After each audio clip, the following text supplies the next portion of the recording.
If I have some problems and I ask you to listen to me and you start giving advice, you've not done what I asked. When I ask you to listen to me and you begin to tell me why I shouldn't feel that way, you're trampling on my feelings.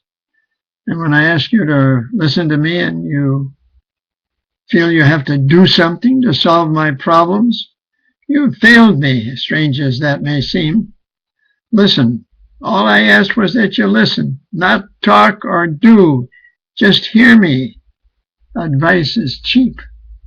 You can get both from Dear Abby and Billy Graham in the same newspaper. And I can do for myself. I'm not helpless. Maybe discouraged and faltering, but not helpless. When you do something for me that I can and need to do for myself, you contribute to my fear and weakness.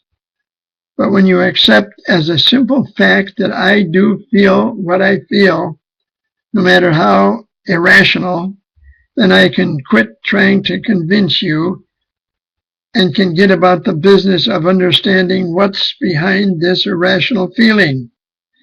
And when that's clear, the answers are obvious and I don't need advice. Irrational feelings make sense when we understand what's behind them. So please listen and just hear me. And if you want to speak, wait a minute for your turn and I'll listen to you.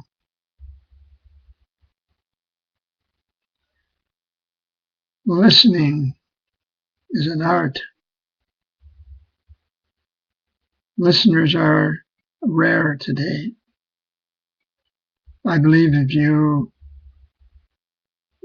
are to be a good listener, there's a couple things that you need. One is you need to know who you are and where you're going. And you need to have time, of course. And you don't have an agenda for the person that you're listening to. Just be there and listen. I can tell you of an experience I had once. I had a farm home and a young man that I had taken in lived with me upstairs.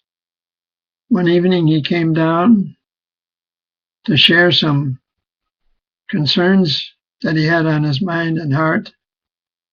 I was sitting at the kitchen table and he came and just stood in the kitchen.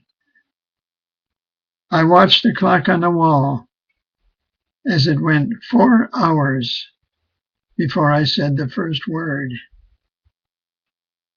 I think that's maybe when I learned to listen.